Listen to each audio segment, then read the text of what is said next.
เป็นทหารของชาติเรามิ่งให้ป้องกันแผ่นดินนี้ด้วยชีวิตและจิตใจล้างสร้างห่มเขาที่อยู่คู่เฮาไปวางพลังเอาไว้เพื่อชาติเราเฮืองหงยามสืบมาไกลเฮาบ่เคยถอยยืนหยัดต่อสู้เพื่อคนลาวทุกคนจากผู้สูงลงหาลำคงทุกตารางแผ่นดินเฮาสิหักษาไว้เฮาเป็นทหารของชาติเรายิ่งให้ป้องกันแผ่นดินนี้ด้วยชีวิตและจิตใจล้านสร้างห่มเขาสิอยู่คู่เฮาไปงามพลังเอาไว้เพื่อชาติเราเฮืองหุ่มคำสัตย์สาบานยังต้องในใจเกิดเป็นลูกผู้ชายต้องหักษายิ่งให้ถึงสิ้นลำบาก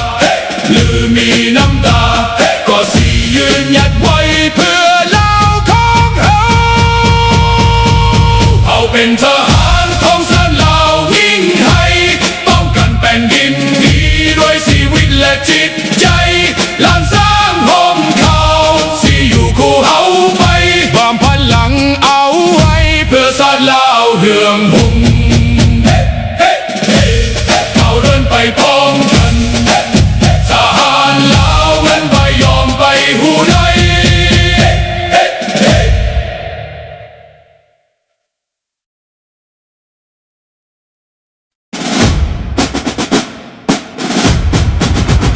ศาสตร์เราตั้งแต่เดินมา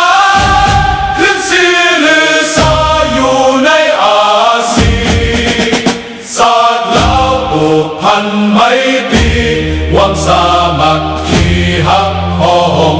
กันหักศาสตร์หักประเทศเขาหักเจ้าปกเกตเกษาหักศาสตร์หักศาสตร์สมาแต่บุหารมาหักษาดินแดนบ่ให้ศาสตร์ไทยมาล้วนหาวีอบอุ่นญาติแย่งสิ่งเอา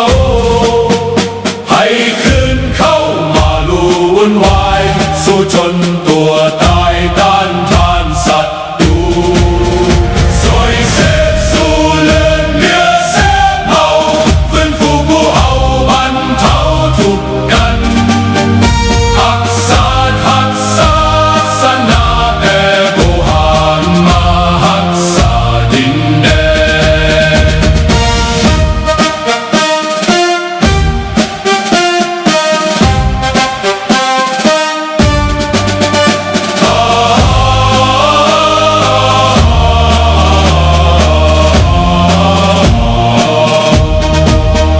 บ่ให้ศาสตร์ใดมาล้วนเฮาวีลบกวนญาติแย่งสิ่งเอาให้คืนเข้ามาลู่วุ่นวายสู้จนตัวตายต้านทานศัตรูสวยเสพสู้เลือดเนื้อเสือเผา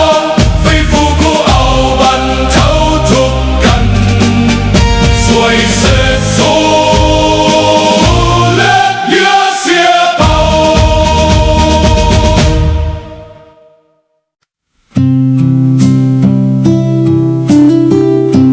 เสียงลมพัดผ่านดินแดนลา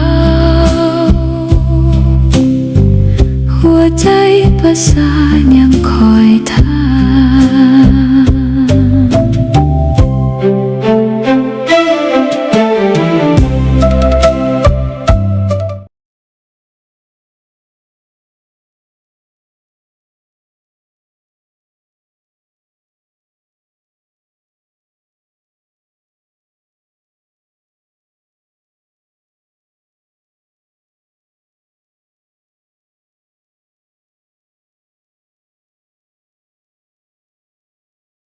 สบายดีทุกท่านเนาะสบายดีทุกท่านที่อยู่ในแชทรูมมือนี้เนาะอยู่ในไลฟ์สดในมือนี้สบายดีทุกท่านสบายดีปีใหม่อีกคือเก่าเนาะกลับมาหลังจากปีใหม่แล้วเนาะบางประเทศก็ยังบ่ทันแล้วยังฉลองกันอยู่กับปกติเนาะ มื้อนี้ก็แม่นมาพบมาพอกันอีกตามเคยเด้อพี่น้องเด้อเอาเริ่มเลยพี่น้องผู้ใดบ่ทันเข้ามาเนาะสบายดีทุกท่านที่อยู่ในเวลานี้มาเข้าในเวลานี้33ท่านเนาะเอาเชิญกันเข้ามาเด้อพี่น้องเด้อข้าพเจ้าบ่ได้อินไว้เด้อเพราะว่าอันน่ะมันนั่นน่ะยังใส่บ่ได้ยังอีกมื้อหนึงอีกประมาณมื้อหนึงสำหรับ Facebook ข้าพเจ้าเนาะเอากลับมาข่าวในมื้อนี้ว่าเกมการเมืองโลกแบ่งขั้วหาผลประโยชน์และสงครามภูมิรัฐศาสตร์ในยุคใหม่กำลังเดือดดังข้าพเจ้าเว้ามื้อวานนี้ว่าเอเชียสบายดีเบิดทุกท่านเด้อแต่ว่าเฮาจะเริ่มกันบ่ว่าปีใหม่ปีนี้คนลาวเฮาคิดจังไดกับคำถาม50ปีบางคนก็ว่าลาวในลาวนอกเฮาสิเฮ็ดกันจังไดเฮาสิเข้าใจกันจังไดกับการเคลื่อนไหวของลาวแดงเคลื่อนไหวของรัฐบาลว่าซั่นไปรัฐบาลเคลื่อนไหวในเชิงลุกเข้ามาคุกคามคนลาวอพยพสบายดีอันดรูมีสมาคมลาวในเมืองประเทศฝรั่งเศสเชิญทูตลาวมาร่วมงานบุญต่างๆอยู่ในฝรั่งเศสทูตนั้นก็บ่แม่นผู้อื่นไกลทูตนั้นก็เป็นลูกหลานของสุพรรณวงศ์หมอนี่เนี่ยแปลว่าเป็นนกแก้วส่งออกมาโฆษณาและคนในฝรั่งเศสได้ตั้งคำถามว่านโยบายของสปปลาวนี่นะสบายดีทอนถามว่านโยบายของรัฐบาลลาวปัจจุบันนี้ยังอยู่บ่นโยบายตัดหากถอนโคนนะนโยบายทำลายล้างนโยบายปราบปรามพวกที่ว่าคิดต่างนี่นะและนำมาทำลายลาวนอกนี่ข้าพเจ้าว่ายังอยู่เขาบ่ได้เคยประกาศว่าเขาจะลืมล้างได้เขาบ่ได้เคยประกาศว่าเขาจะแก้ไขได้เขาบอกแต่ว่าเขาใส่สนะได้สบายดีมนสบายดีทอนสบายดีพุทธคานเด้อดังนั้นคนลาวที่ยังตายบ่หลับนะที่ยังอยากกลับคืนไปหัวไม้หัวมือกับเขานะและอยากมาแบ่งแยกคนลาวในนอกประเทศนี่นะข้าพเจ้าว่าพวกนี้มันเสียสติมันฝันเฟือนหมดแล้วมันลืมหมดแล้วความดีโลกนี้ตายมันนะไปหลับผลประโยชน์ออกมาเคลื่อนไหว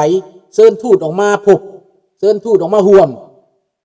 แปลว่าเพิ่นนั้นเป็นการเมืองว่าซั่นไปเพิ่นทำหับไส้การเมืองของเขาว่าซั่นไปก็แบบบักอยู่ในอเมริกานี่แล้วเบิ่งไปเบิ่งมาคือคนบ้าบ่พบผัวพี่น้องพวกนี้เลื่อนไปเลื่อนมาสุดท้ายก็ไปจบชีวิตอยู่ลาวนั่นบ่มีหยังเขาใส่เหมือนตอนเข้ามาใหม่ๆข้าพเจ้าเห็นกับตาตอนเข้ามาใหม่ๆนี่เขาก็ใส่พวกคนประเภทนี้แหละประเภทหูเบาเอาง่ายนี่แหละเขาใส่แนวใดสบายดีสำราญเขาใส่ให้โฆษณาส่วนเสือเขาใส่ให้ละดาพวกเดียวกันเองใส่ให้ประนามพวกลูกแรงตีนมือจักรพรรดิอเมริกาพวก CIA พวกซักดีนาเขาด่าแล้วก็หาเรื่องผู้นั้นหาเรื่องผู้นี้ไปยึดเรือนผู้นั้นไปยึดเรือนผู้นี้ไปไล่เอาผู้นั้นผู้นี้ไปจับผู้นั้นไปจับผู้นี้ว่าผู้นั้นเป็นเท่านี้ว่าผู้นี้เป็นเท่านั้นพวกเต้นแห้งเต้นกามันก็เป็นแบบนั้นในต่างประเทศเดียวนี้ก็เป็นแบบนั้น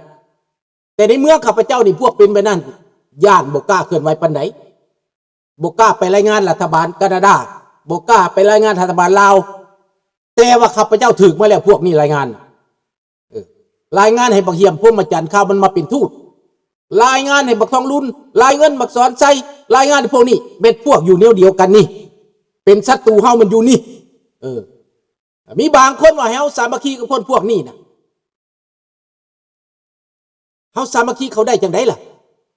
ในเมื่อเขาจองล่างจองผ่านเจ้าอยู่ในเมื่อเขาแทรกแซงเจ้าอยู่แม่นบ่สมพร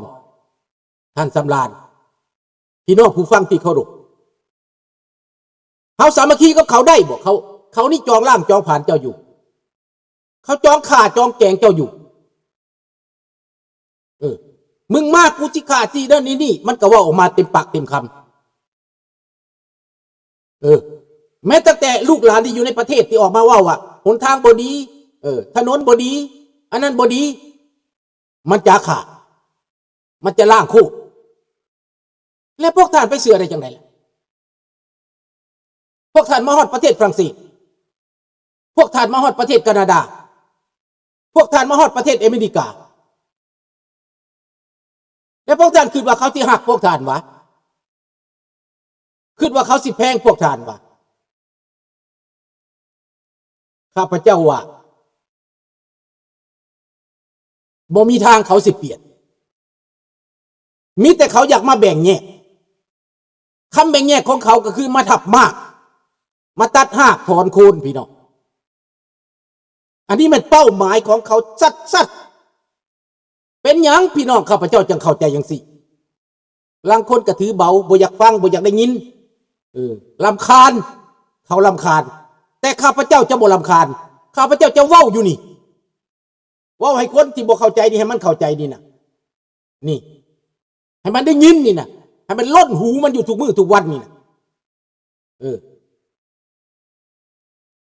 แม่นบ่ล่ะสบายดีน้องตะวันสบายดีปีใหม่เด้อน้องเด้ออยู่ดีไม่แห้งดังนั้นพี่น้องคำว่ามันตัดหากถอนโคนมันยังบ่หยุดคำว่ามาแบ่งแยกก็ยังบ่หยุดและข้าพเจ้านี่นะฟังนโยบายมันจนว่าฮอดสุดท้ายข้าพเจ้าจังหนีมาข้าพเจ้าว่าเป็นไปบ่ได้ดอกที่พวกนี้มันจะเปลี่ยนสันดานมันนั่น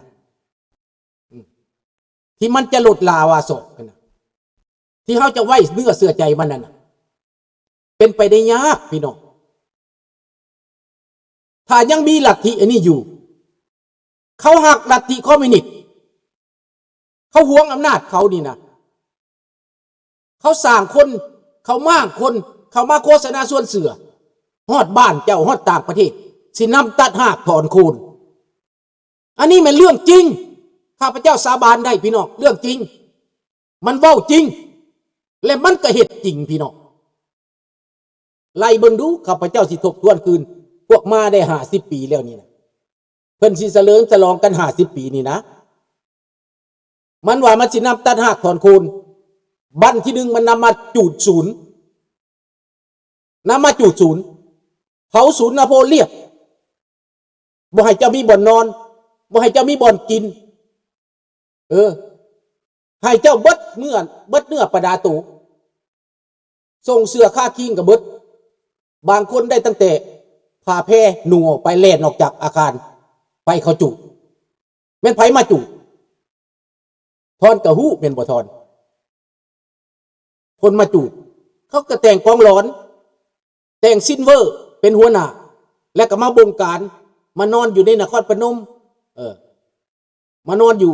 โรงแรมนครพนมมานอนอยู่ในบ้านคนเขามาน้ำไผ่เขาก็มาน้ำสายและคอมมิวนิสต์ไทยแล้วพี่น้องของเขามาจอบศูนย์อยู่คู่มึง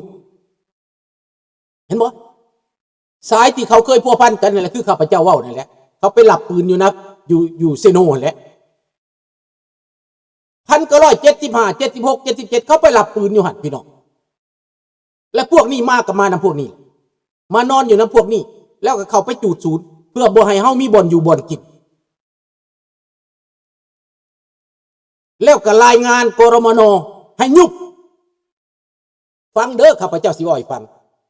หัวหน้าข้าพเจ้าเว้าหัวหน้าฝ่ายไทยนี่แหละเว้าฝ่ายความมั่นคงนี่เว้าในสมัยนั้นเขาบอกว่าลาวแดงมาต่อรองให้พวกเจ้าพวกลาวขาวนี้ต้องยุบในประเทศไทยนี่ต้องยุบต้องหนีไปต่างประเทศให้หมดกวาดล้างให้หมดใครบ่ไปเขาเก็บหมดรัฐบาลจะเปลี่ยนนโยบายกวาดล้างเก็บพวกต่อสู้ต้องได้หนีบ่หนีตายพวกบ่ยอมหนีหันตายพี่น้องพวกบ่ยอมหนีแม่นไผมีลูกมีเมียอยู่ในเมือง